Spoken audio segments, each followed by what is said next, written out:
Sit tight, ladies and gentlemen. The time has come to open the stage for our two final teams of the day, of the regular season even. It is CE against SPT, and boy, oh boy, Tetra, could we have asked for any better match to close the show off.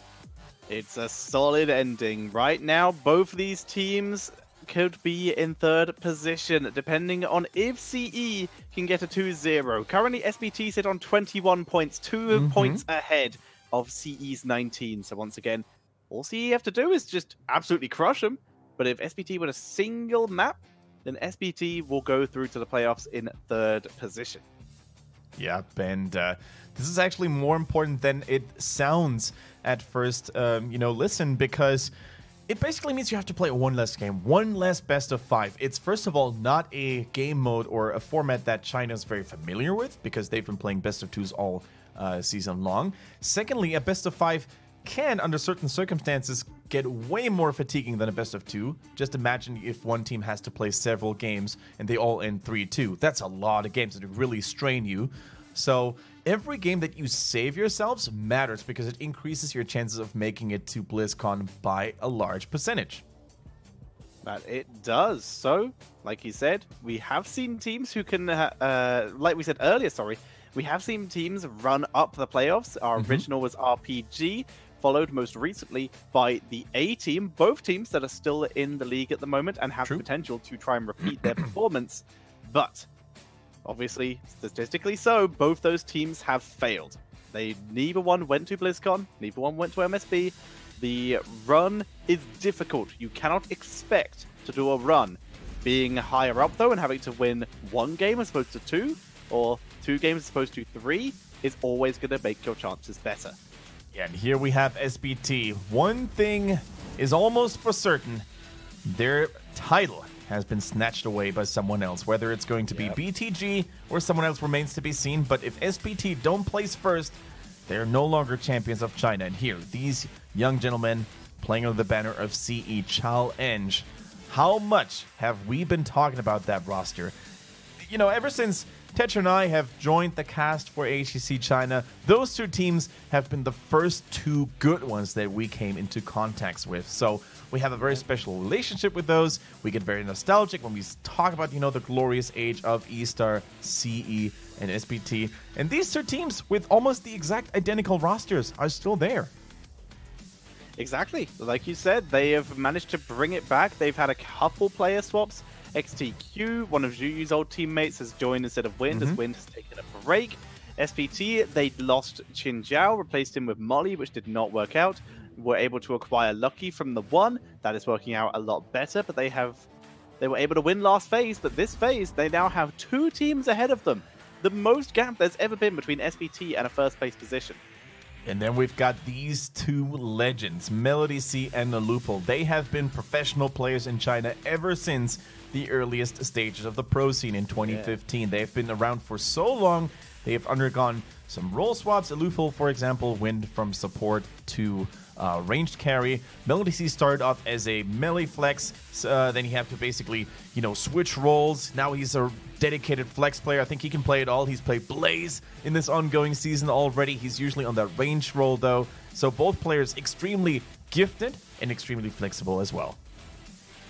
That they are, and they are ready to try and bring the pain here as we are heading to our first map, Sky Temple. But you mentioned those 2 players, Melody C being one of them, and the fact is, Melody C and Alufal also used to be teammates back when they were both on Zero Panda together, along with Gemini and SK, some other names that you might recognize, and M as well from E-Star. Yeah, really cool to see. It's been a long time since those days, were up to date. But hey, it's always good to have a little bit of a review, a little bit of a flashback to the former glorious days of Chinese esports and Heroes of the Storm. For now, though, let's focus on the present. Let's focus on the future, maybe, because we also want to highlight which team will make a little bit of a leap in the standings. CE, they need to get that win, and SPT needs to do everything they can to prevent them from achieving it. SPT immediately banning out one of CE's most used heroes, the Thrall, and removing one of those wild card picks on this map, the Abathur, which is interesting, seeing as I would have maybe out of these two teams expected them to pick the Abathur, but I guess it is still fine because, well, CE, I know Alufal's been playing the Abathur for them for a while now, so never mind. I was thinking it used to be Zhuyu, but now it has been Alufal for quite a while. With the Garrosh banned out, Maiev is just given for free to SPT.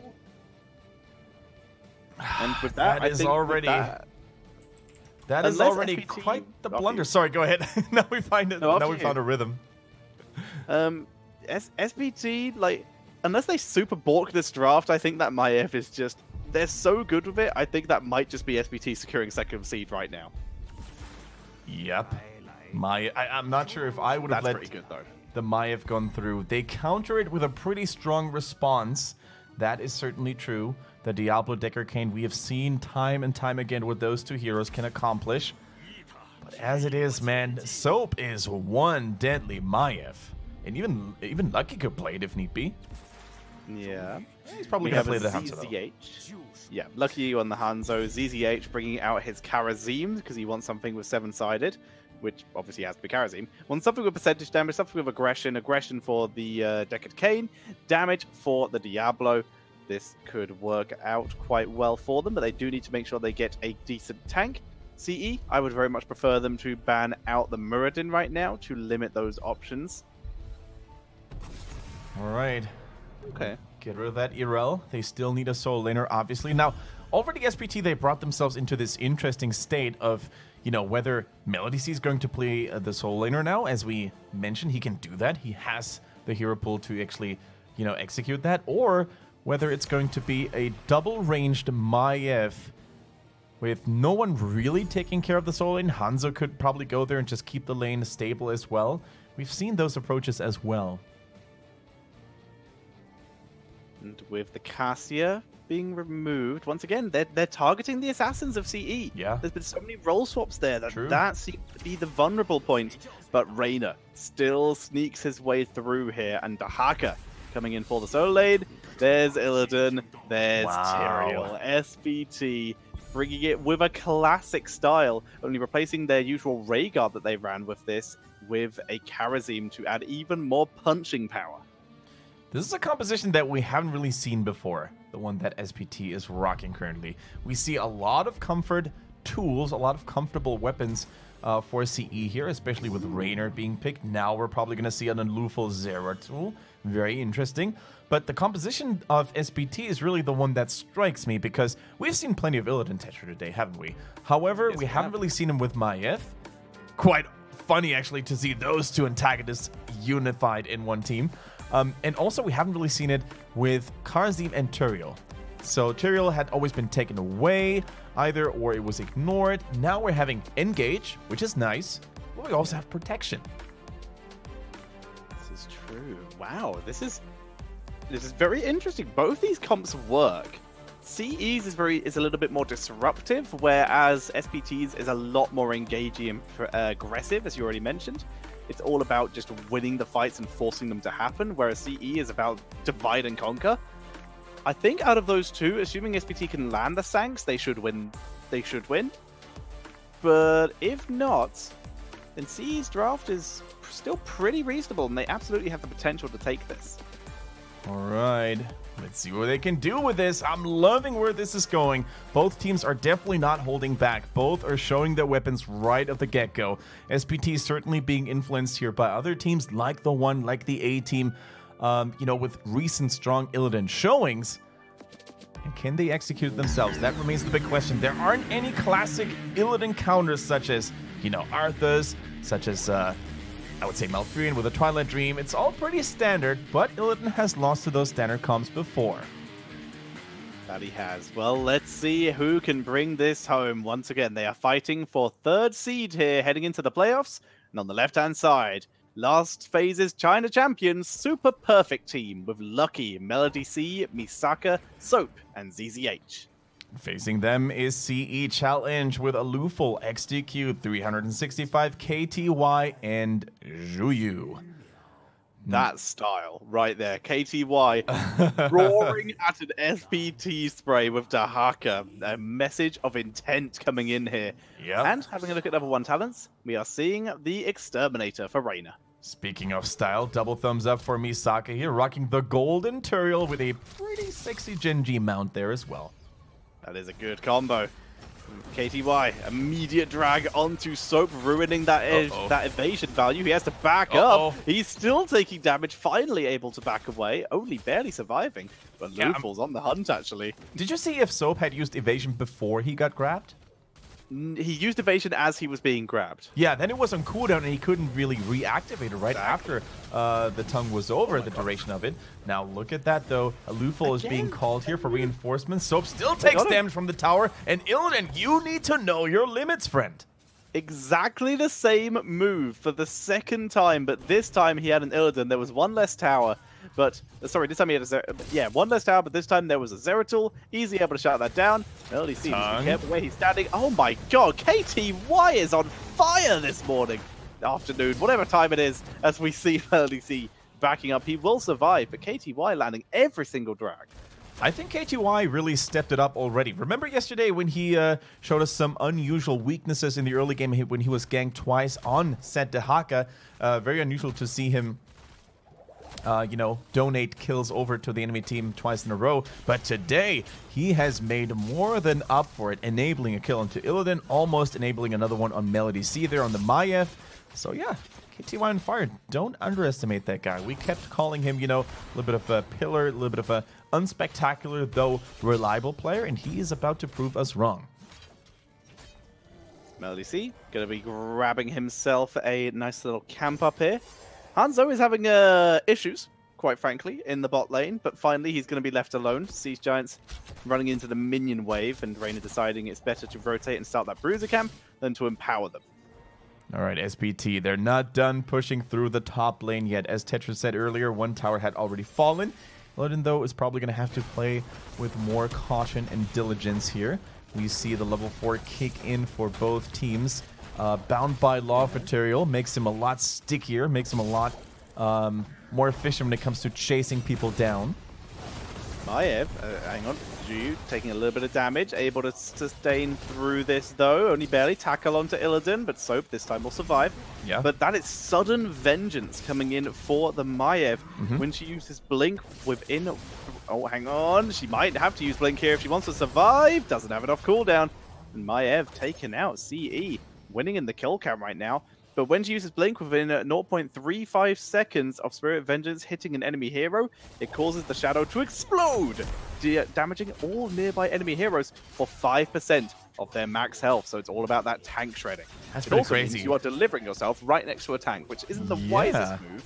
Especially against Diablo, who can then just overpower and shadow charge you, right? So I've never seen that talent in action before. I want to see how it works, what it does. ZZH gets away. No, you can't escape the Dark Templar. And as such, once again, 3 kills to 0 currently in favor of CE. I'm curious to see if this will continue into the heroics, as right now they are holding a pretty solid lead. That they do, and they also prioritize those temples very nicely, in my opinion. They do have mercenaries pushing, minions accompanying them as well, and they realize, you know what, we don't really need the middle tower, the middle temple. Why don't we just stay with the top, and we're together, with combined efforts, we're going to not only destroy the top fort, but also save some temple shots by doing so. The shots go into the mid lane, pinging onto the fort, doing as much damage as they can.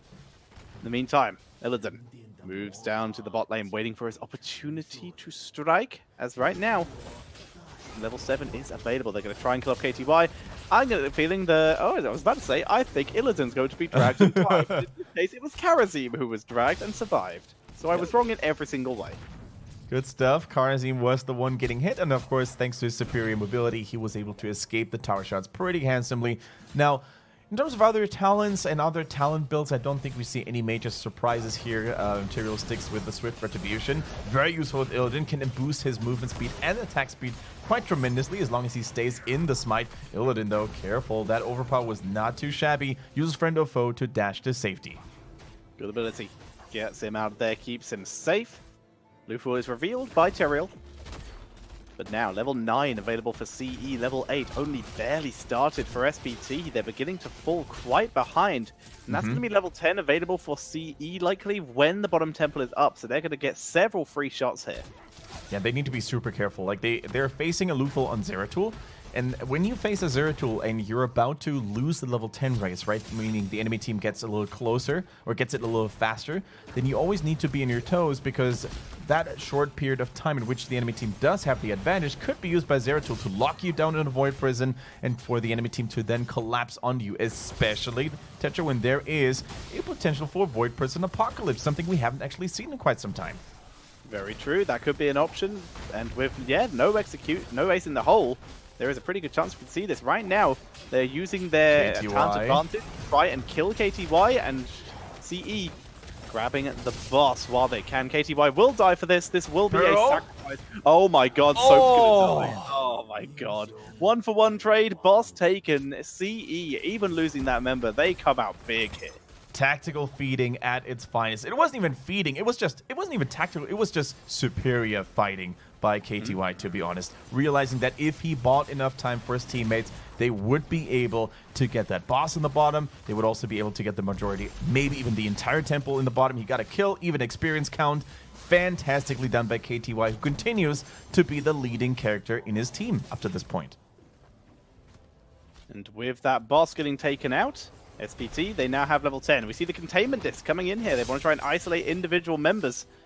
But so far, not had the chance. Hanzo needs to finish off this boss before he can rejoin his team. Merley eating a lot of damage, getting slowed by Reyna. Hunt being dropped. They're just going to try and blow up Reyna here. Stay a while and listen. He solos. No! The Guardians. The Guardians finish him off. Hyperion was dropped to the meantime isolation onto Karasi, but finally SPT are beginning to pick up kills. Their sanctification is good, blocking pretty much the entirety of the lightning graph as they burn through KTY, dodging the tongue.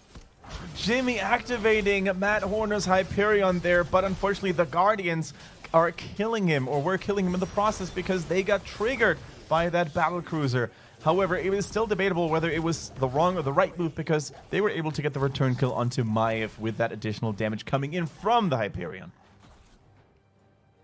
And with that, we do see SPT, the Hyperion was still good, but that was definitely the best fight they've had so far. They have kills now, so it's better than before, as they were able to achieve a kill in that fight. As CE move up for their own bursts as well to match SPT. All right, still not the convincing team fight victory that SPT needed in order to close the gap, you know, between themselves and their opponents. Still, CE is sitting at a comfortable 1-level lead. Still, if you look at the minimap, all three forts are more or less standing for CE, although not really looking super healthy anymore, but only one of those forts is left standing in favor or for SPT. KTY, I mean, at this point, Melody C, you should know better. He's not going to let you go just like that, and he's even going to win that 1 versus 1.